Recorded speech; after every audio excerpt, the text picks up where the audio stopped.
This is the VOA Special English Development Report. The world has more than 6,000 million people.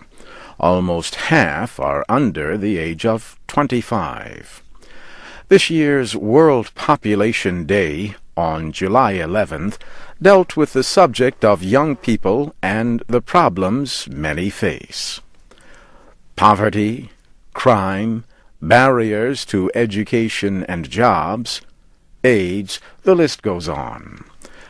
A message from the United Nations Secretary-General said the lives of young people are shaped by forces beyond their control.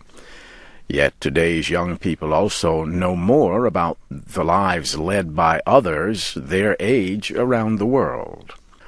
Kofi Annan says that as a result, many are demanding action to narrow the divide between rich and poor.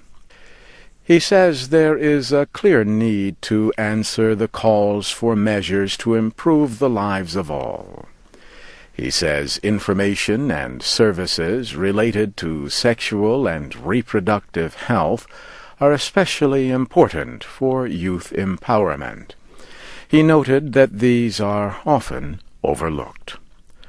Kofi Annan says providing for young people is not just a moral duty, but an economic necessity. The United Nations Population Fund has estimated that about half of all unemployed people are between 15 and 24 years old. And it says many young people who do find work are trapped in low-wage jobs with few chances to learn skills. The Youth Employment Summit campaign was launched in 2002. This 10-year campaign, known as YES, aims to create programs and policies that lead to more jobs. Young activists lead the campaign with support from the UN Population Fund and other organizations. The next world meeting of the Yes campaign will be held in September in Kenya. About 2,000 representatives from more than 120 countries are expected to attend. Half will be young people.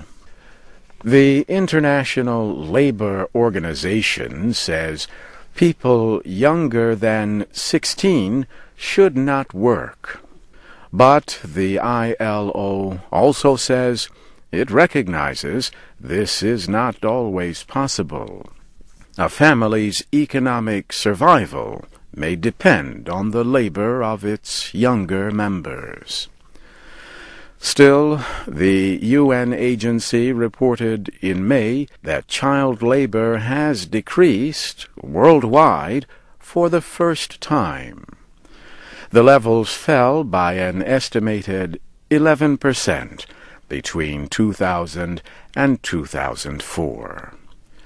The report said the end of child labor is within reach, and it called on countries to work to end the worst forms of child labor within 10 years. This VOA Special English Development Report was written by Jill Moss.